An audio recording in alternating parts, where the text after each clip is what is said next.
It was February 2nd, 2011, when this project began. Ghosts of Generally Built, number 2. I will say, this build was a fun one. But there were some issues with the glow effect of the build. This kit was actually purchased at the local hobby shop. Here's what the kit looked like, but minus the doors being open now. It's an AMT issued by Warner Brothers of the famous Dixie Hazard Ghost of Generally model kit. This is supposed to be the glow-in-the-dark kit of the orange glow kit that the company released, AMT did, under license with Warner Brothers way back in 2011. Now, this Generally kit is the same kind of kit of the standard Generally kit made by AMT. Now, this build is actually based off the real Ghost of Generally charger from the series. And a lot of detail into it too. Now, the thing about this build that makes it so unique and different, this build is actually trying to be kept with the glow paint in mind, with where it glows at nighttime. As you can see right here, it's all white. Well, the thing is, the box says that if you leave the car in direct sunlight and you take it into a room or something that is dark, it will glow orange. I'll put it like this here. False. Because if you leave the model out in the sunlight, like they say in the box, and like people say, it won't glow orange. If anything, it'd be a very faint glow. Very little, not even very much. Yes, a black light would work. I won't lie about that. Black light would work to make it glow orange. But the box does not state that though.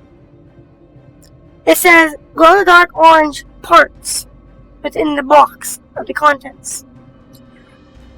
Now right here, we took our time, and a number 11 blade, Exacta blade was used, backup it was, to scribe the door lines out.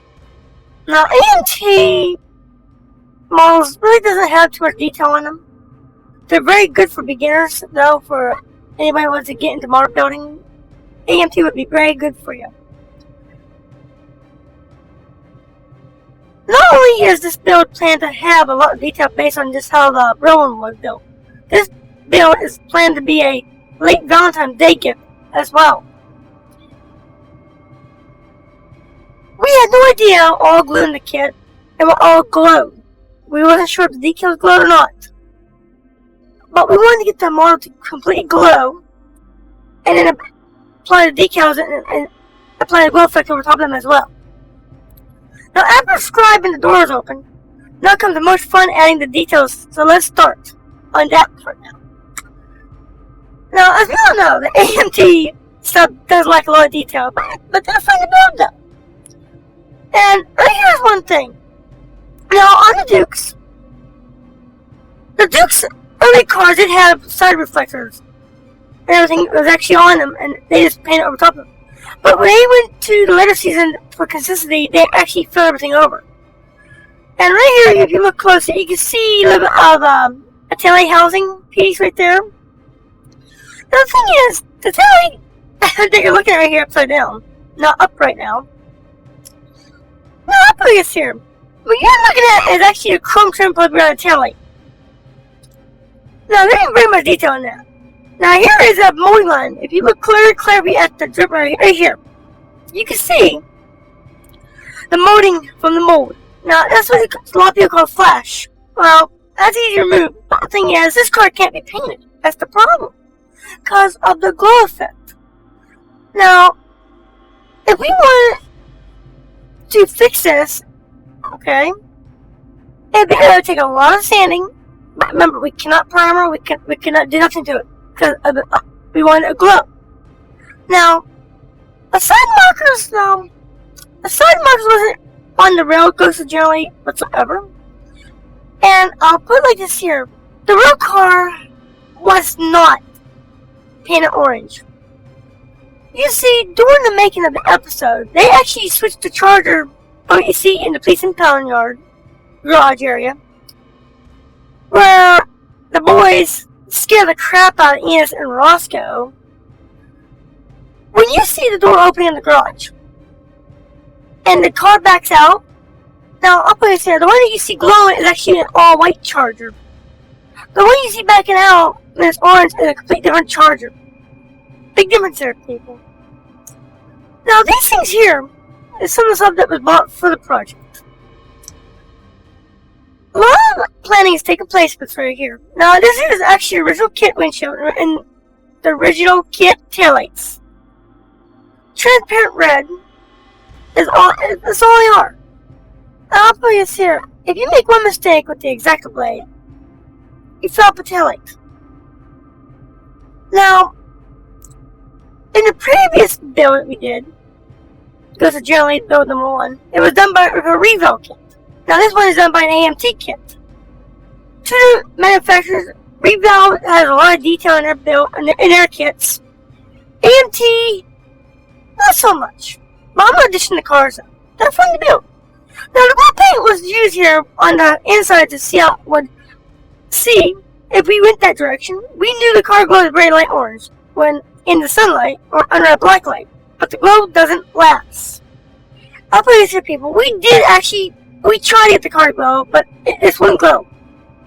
Now, this here is actually some glow paint in a tube that was purchased at an Aldi store, and we literally brushed this glow-in-the-dark paint on the inside of the shell. We don't want to touch the outside of the shell, by no means, due to the fact we wanted to see if we can actually get it to glow orange in the sunlight. Well, we actually put that tube of glow paint actually next to a little night light that we had in the shop. We actually let it sit there, and then a friend of ours took the tube outside and I set for it, and that's when we applied it. Now, as you can see, the orange glow didn't last as long as the green glow paint has done. The problem is the green glow paint is brush on thick on the inside of the shell. Now onto more fun of the build here. Now I'll tell you this here, people. This is going to get a lot more fun as you watch. Here is the interior pieces and also the firewall and the rear end, leaf spring, and exhaust. AMT stuff here. Now, the what you see in the background right there is actually evergreen stock that was actually purchased from a local hobby shop out in town. Now, the thing that I cringe about is that console. Yeah, I understand, they try to cut corners on and stuff, but there's a piece that something cut corners on. Now, here, we was actually building an armrest. Same thing here, in the back, because on a real Charger, you have armrests in the back end. Now, the seats, interior too, I'll put it here, it's nicely detailed except for the door panels. The door panels, I don't know what AMT was thinking, but they put all the details into the panel and made everything flush with the side. Now, this here is actually walnut / nutmeg brown color. Now, we went to the local Aldi's next county over. I bought a can of paint, brown nutmeg, and then we stopped at Walmart and I bought a chestnut color walnut. Now the thing is, these two colors of brown is almost so similar to each other. As you see right here, it's actually a pretty nice brown because we actually applied the acrylic, then we applied the other color over it. Now the paint used here is actually acrylic walnut brown.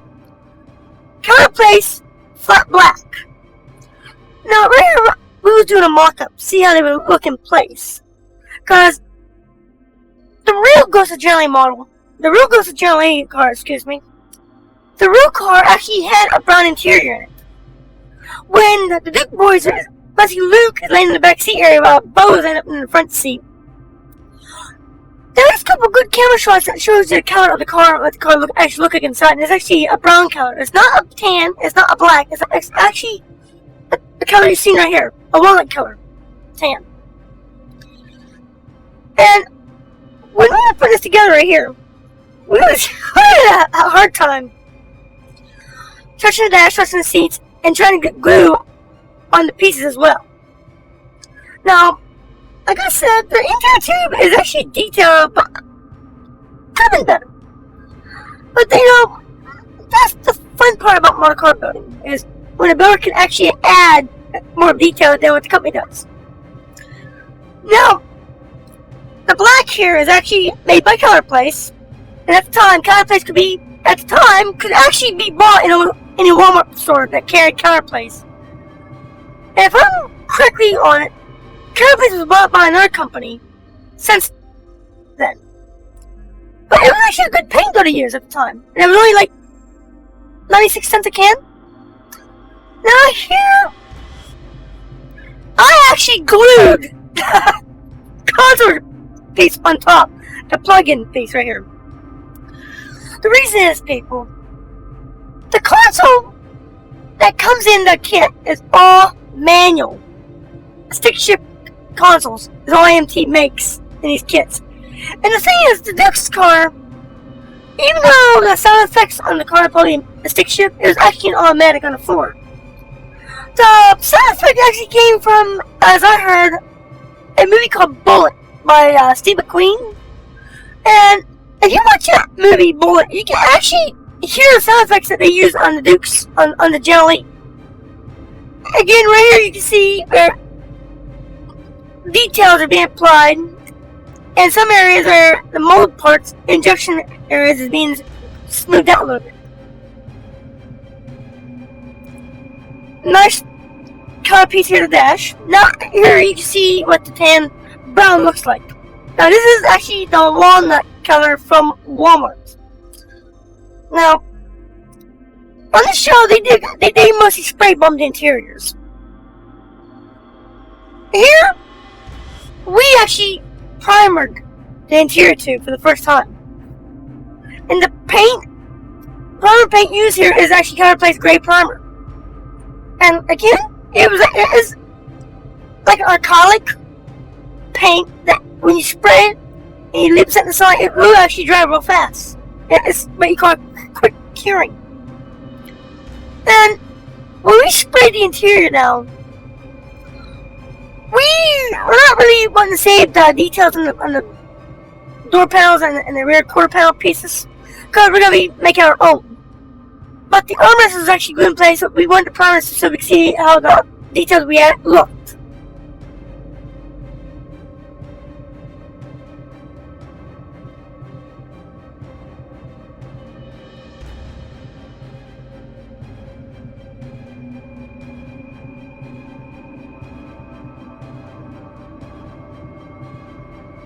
Now, as we had to apply the details,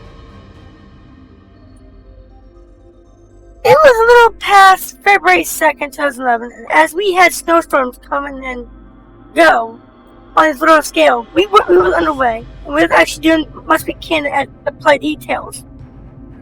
Now, here we are looking at now is we actually applied the drip rail molding and the teardrop molding right here, the check molding, the check mark. Now, as you all know, AMT doesn't have this up on their kits. So, when I was at the local hobby shop, I actually looked for all this molding right here. Yes, the trunk is openable. There's a lot of detail being added. And I'll place here, the trunk was actually open with a number 11 exacto blade, the back of it. It is very dangerous to use a blade like this to scribe the panels back and forth, because you can actually severely hurt yourself. So, kids, don't try and do this. Don't do it, please. Now, as we was actually applying these details, we was doing mock-ups left and right. Now keep in mind that I couldn't add no filler on this build because of the glow effect. So I did a detail like the trim. I had to find a way to make it glow. So remember that, keep that in mind, okay? Like I said from the start, this is a build that you really couldn't primer or fill any indents or anything in. All thing you do is just sand down, just easy sand it down and get it smoothed up by sanding it, but you couldn't apply nothing to it. So when the trim was being applied here, we had to keep in mind how to make it glow. Every step of the way, how to make it glow. And what you see in the background there is another generally build taking place. There'll be a video on that in the down the line here. Now, as you see right there, in here, as I applied that trim, it was a difficult task keeping my fingers out of the glue. And time to work the glass. And we all know what that means. When you work glass, there's no forgiving in that. So, the first step to do is to trim the glass down, make it fit in the shell, and make it fit with the interior. And one big part of glass is, a lot of times, the dash on top of the dash pad goes in the same place.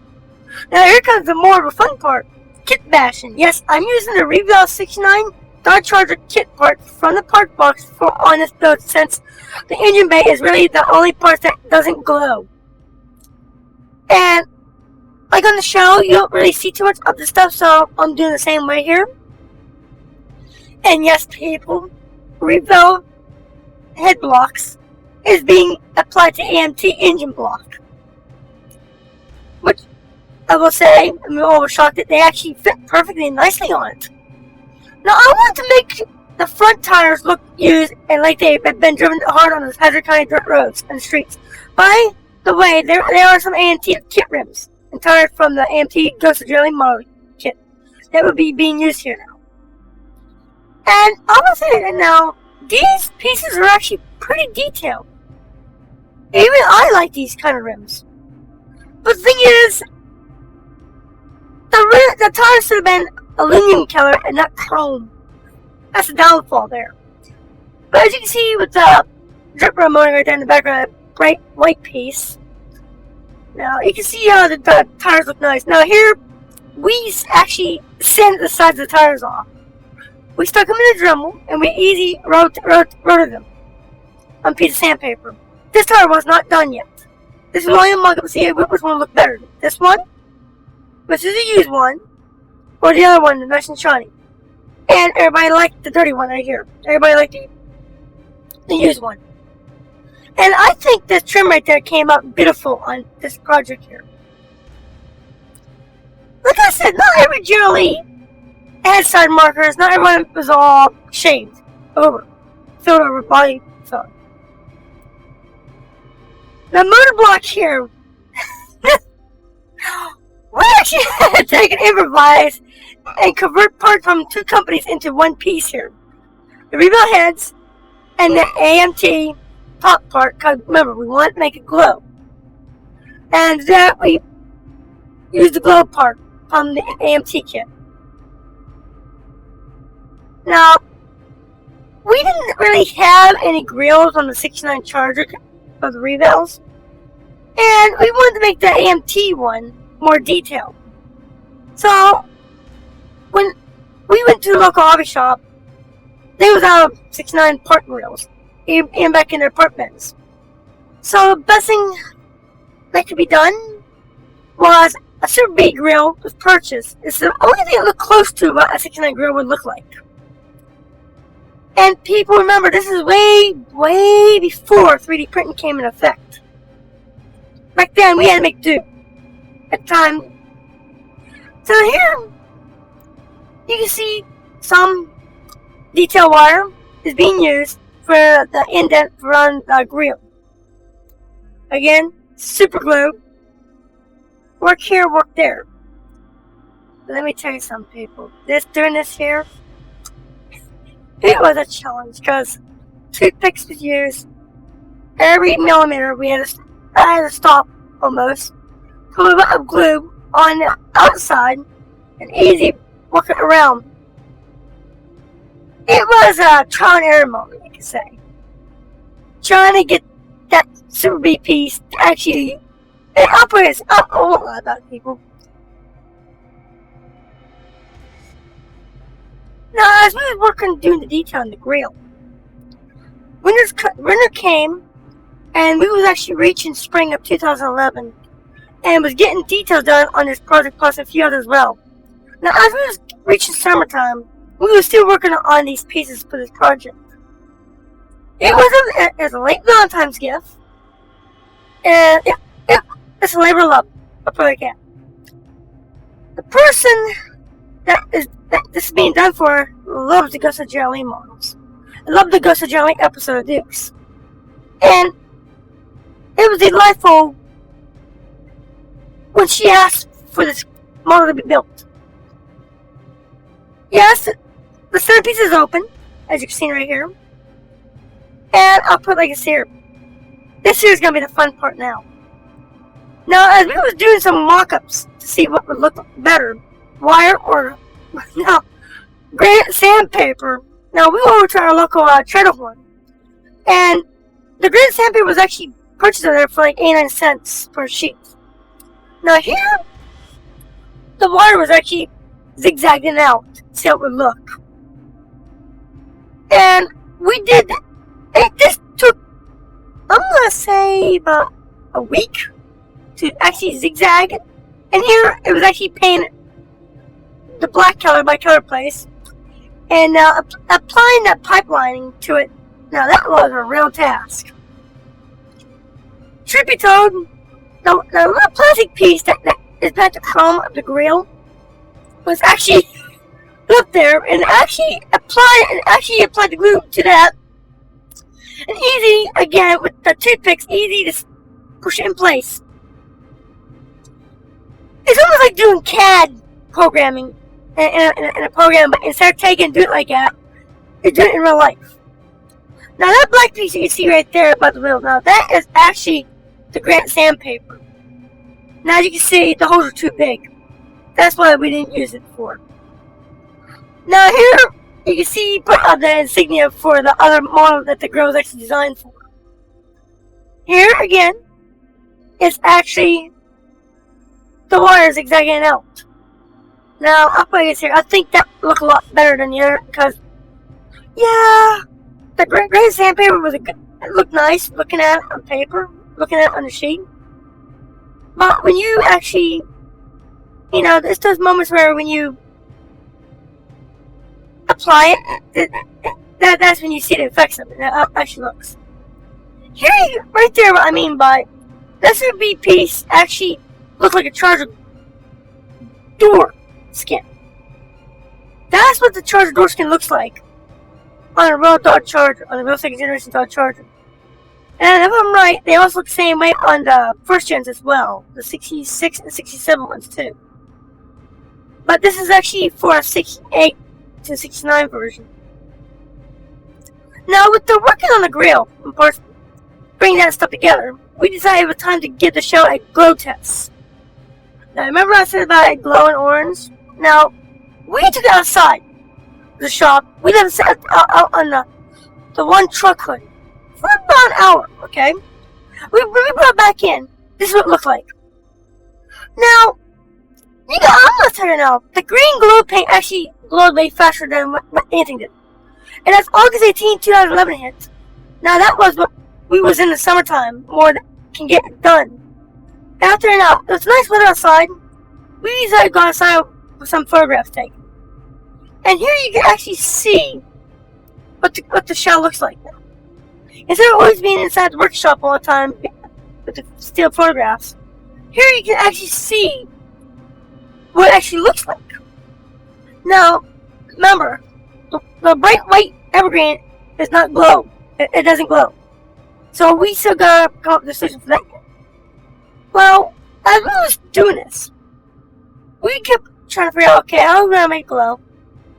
We was in search of glow paints. All we could find was mostly green glow paint, and spray cans of glow was all green. We was actually in search of orange glow. That place here, the more you look at the car, it actually looked more green. Even at green paint on the inside. It actually was. The more you look at it every day, it actually looked green. I don't know why it wouldn't go orange. Truth be told, when we got this kit out of the box, and like it was a little bit like orange, but it was more green than anything. I don't know if we got a defective one, but maybe by one of the million draw. Where one got the glow was green, not orange. I'm not sure, but for some reason this car would not glow very well orange. It wouldn't glow. Every time we put it in the sunlight, it was just greenish color like. Now right there you see the hinges that you're looking at. That you see in the shots right there, right here, is what Project in Progress make. We make those hinges right there. We make the hood hinges, and we also make the trunk hinges. And I will tell you right now, the details on the project here is looking good. Now, if you look closely, you can see a little bit of the grill, and if you very faintly, you can see the orange right there. I don't know why. That's all part we can always get it. But for some reason, the green paint on the inside would always glow better. Even within seconds, minutes outside, it would always be this bright green glow. It wouldn't. Right here, you can slightly see a little orange glow. Only at certain times. I don't know why.